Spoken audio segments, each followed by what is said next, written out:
Assalamualaikum warahmatullahi wabarakatuh. My name is Chico Citra Tiara. I would like to present my essay with the topic The Role of Coal in Indonesia's Energy Sector and its Economic Implication. This is the subject of the class Economic and Business Landscape Analysis as a final exam. With the lecturer, Mr. Zikri Firmansyah Hakam. First of all, I'd like to explain about the coal resources in Indonesia, which is Indonesia is one of the largest coal producers and also exporters in the world. So it makes coal is a main component in the energy sector and national economic Indonesia. From the data from the resources of website in Ministry of Energy and Mineral Resources, we know that coal reserves in Indonesia until now has been reached 38.84 billion tons, mostly coal in Kalimantan and Sumatra. The biggest one in Kalimantan Island, it is 62.1% with resources as of 88.30 billion tons and as reserves for 25.8 billion tons. And the second one is in Sumatra, there are 55 billion tons as resources and 12 billion tons as reserves. From this map, we can see that the generalized location of coal-bearing sequences in Indonesia. So this is in Sumatra and Kalimantan, but there are also a little bit coal in Java, Sulawesi, and Papua. Okay, but besides, coal is also widely used in heavy industry, so not only for PLTU, but also for industry, cement, and steel. So this dependence on coal is because of the abundant availability and the low production cost compared to another energy sources. That's why coal is used as the biggest energy in Indonesia. Okay, next. This is the data of coal production in Indonesia.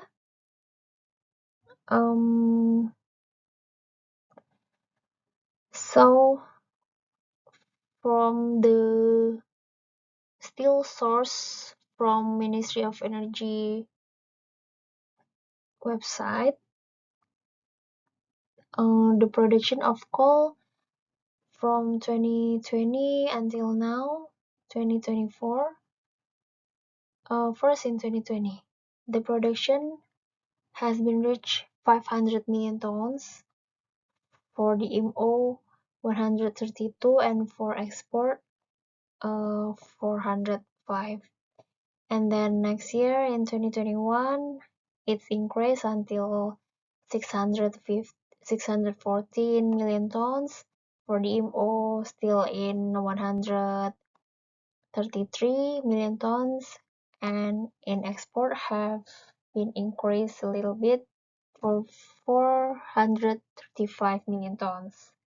In the next year, 2022, there were increased more until 687 million tons production. Of course, the DMO also increased, reaching 216 million tons, and for export, 465 million tons. And the last year, 2023, it's reaching 775 million tons for production. But for DMO, still stable in 213 million tons. But Indonesia have more export, reaching 518 million tons. This diagram shows the presentation segregation of DMO and export. which it's been always stable ya, from 25% for DMO and the rest 70% for export. Not really different from 2020 until 2023. Indonesia still produce more from export and little for DMO. In the next slide, I will explain about what is DMO. Okay.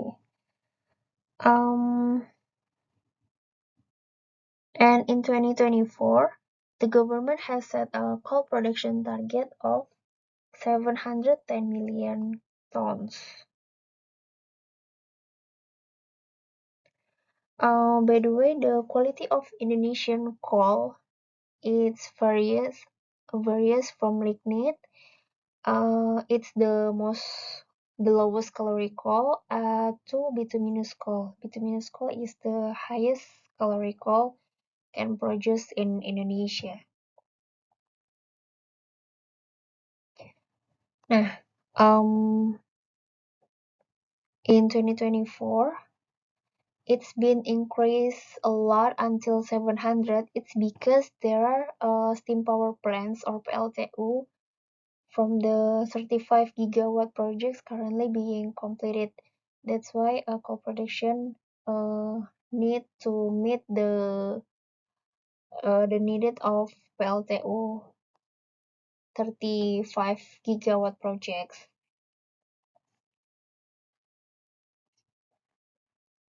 Next, this is the data from Badan Pusat Statistik website. So this is a valid data that show Indonesia export destination countries for 10 years from 2012 until 2022.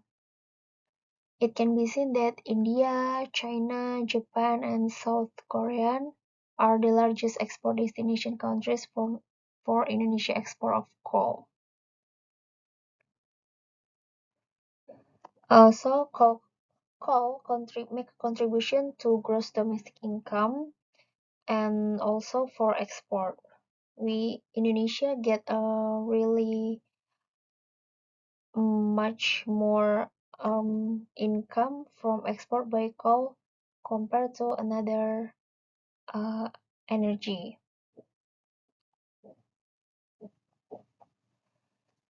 And then, not only about the export, by the coal industry in Indonesia, it can create a million industrial jobs, both directly and indirectly job.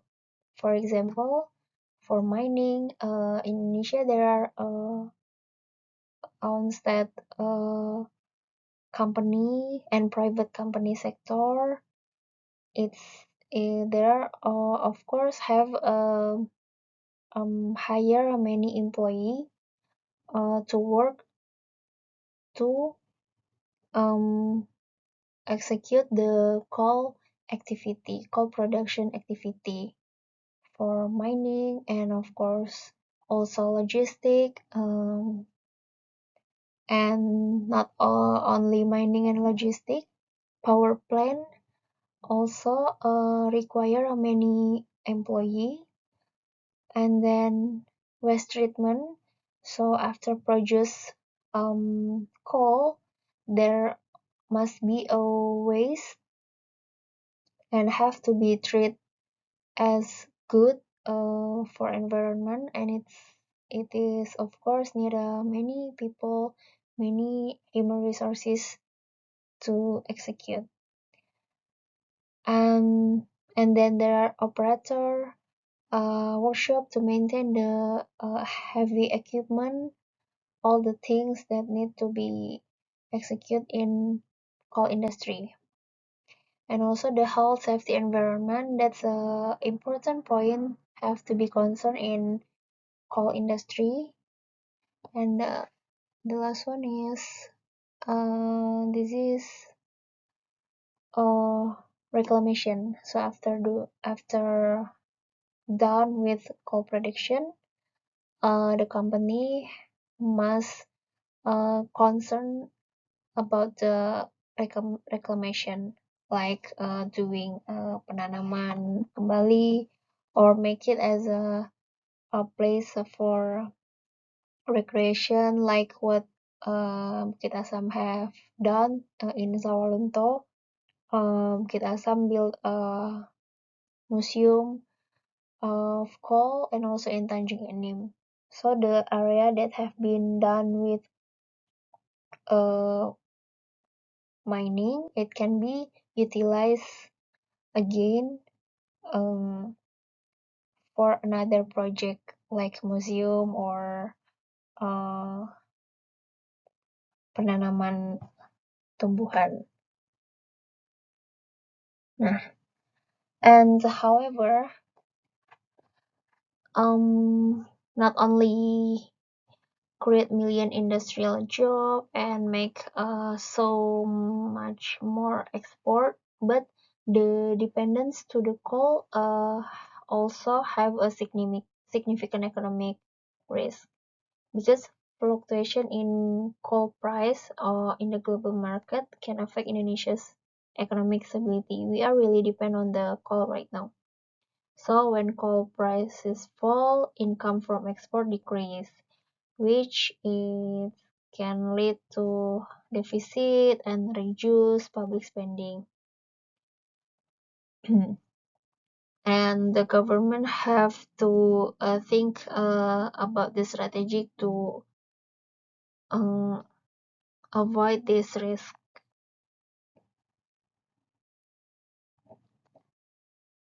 Nah, next about the DMO.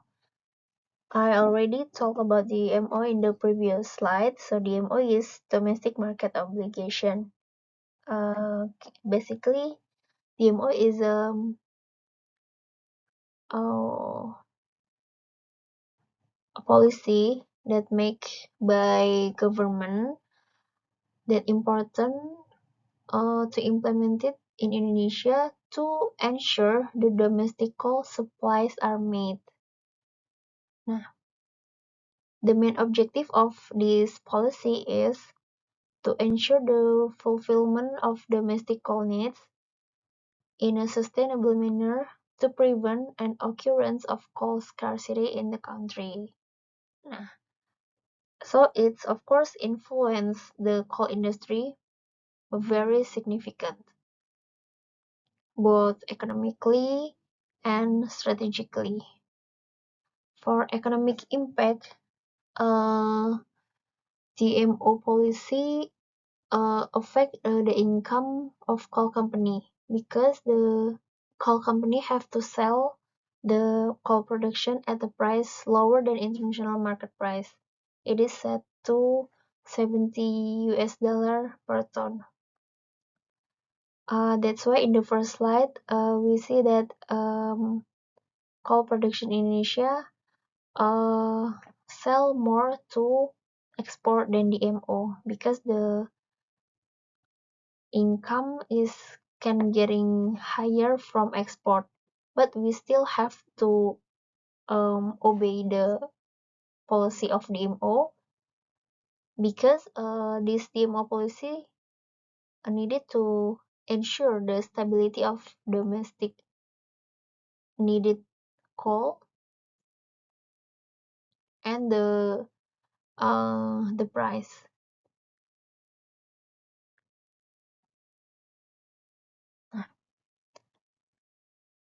For strategic impact, DMO policies play a role in supporting national security and defense. A stable and reliable electricity supply is essential for the operation of modern defense equipment and other strategic infrastructure. So government try to keep the balance uh, about the price of electricity, so people can pay for the electricity in a normal price, so everyone can get electricity fair. That's why this DMO policy have been exist in Indonesia.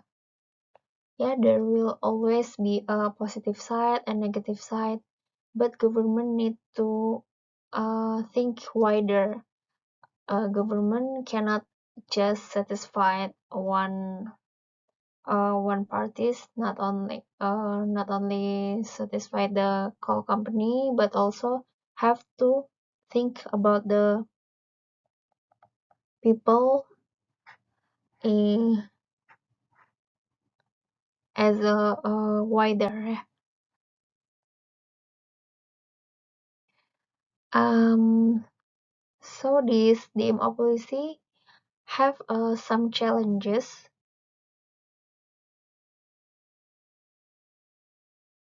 such as coal companies non-compliance with these DMO targets.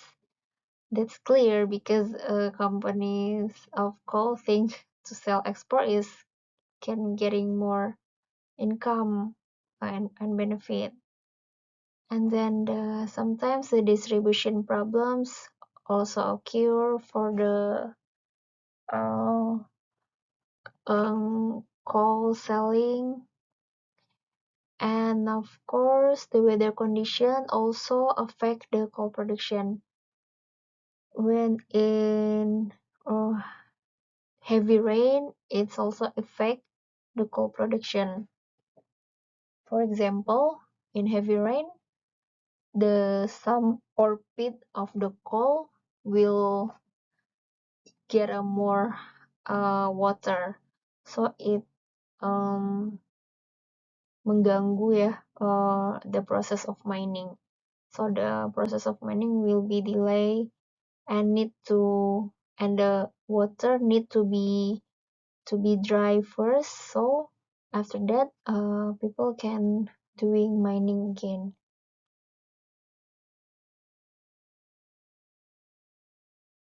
Okay.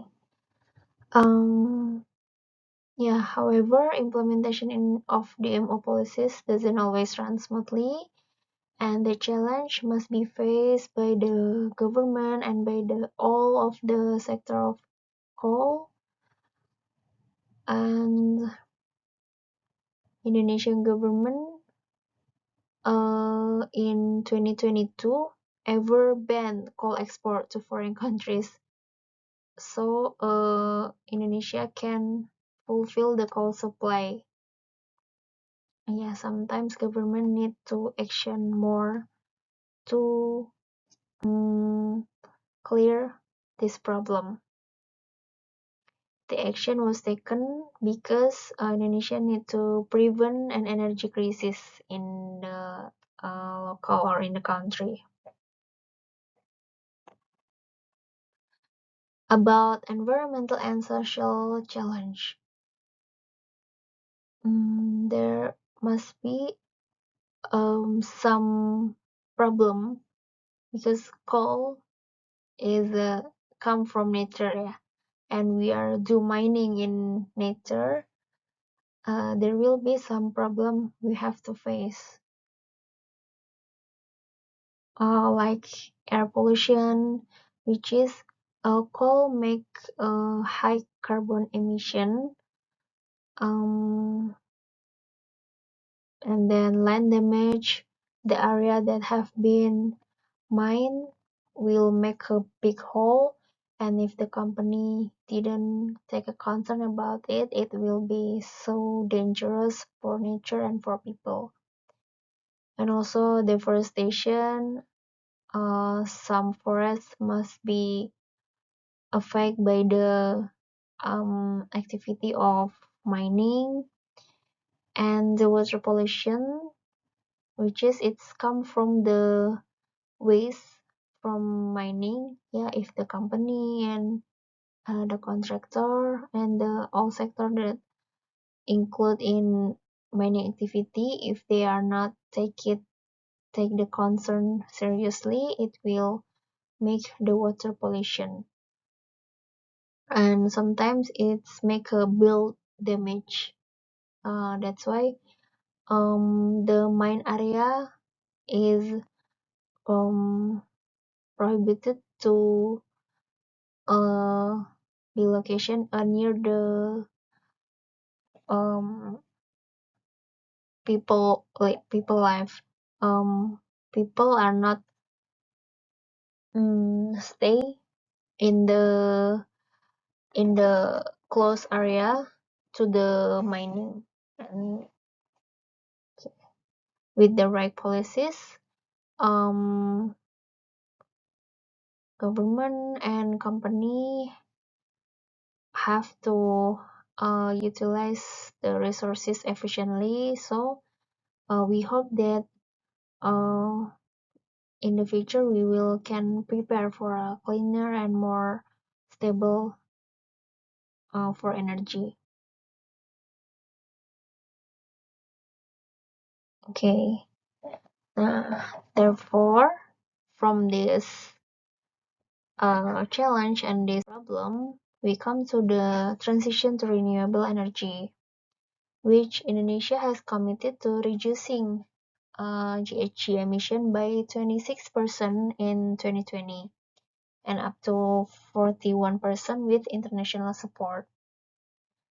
And this commitment is part of Indonesia's National Action Plan for reducing greenhouse gas emission, GHG emission. And yeah, Indonesia aims at 17% renewable energy in energy mix by 2025. Nah, there are some positive impact we expected from this transition. The first one, to reduce carbon emission, of course, because by mining so much coal, we have produced so many ways of GHG, GHG that give air pollution. Nah, by step, slowly but sure, we have to decrease our dependence to coal. We can reduce our carbon emission. And of course, by transition to renewable energy, it will open up a new economic opportunities and making a new job. Because by transition to renewable energy, we can utilize renewable energy resources, not only coal. So we can move to solar, wind and geothermal power, and it's of course increase the energy security and reduce our dependence to coal, which is coal is fossil fuels. Nah, and then of course we can also reduce economic risk associated with falling coal price, which in the past and until now we still really depend to the coal. And one of the risks is when the coal price is falling, of course our economic will also falling too. And we hope by renewable energy we can extend our energy to another source like wind, solar, geothermal power. So we are not only depend to coal anymore. But of course, it have some challenge. The first one, inadequate energy infrastructure.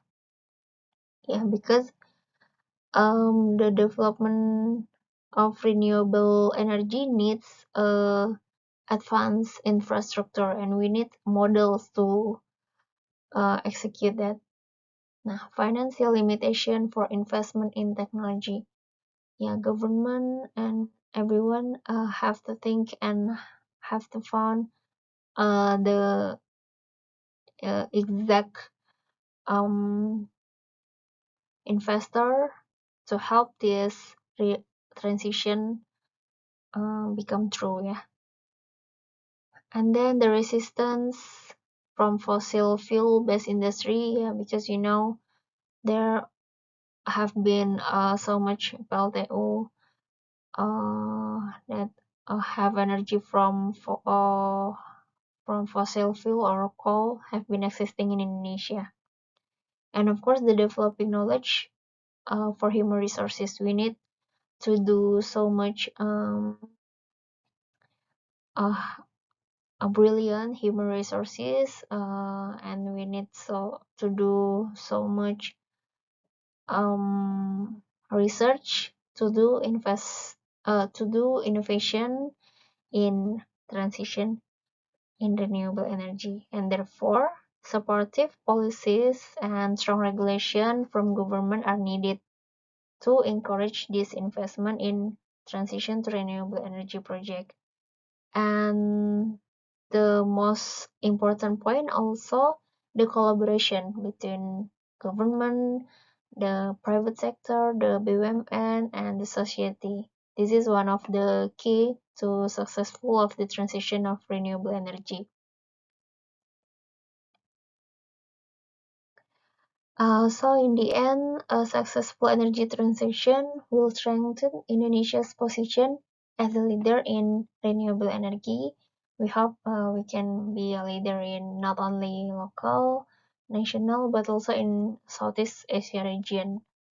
And we can make a significant contribution to tackle the climate change that happen in the world.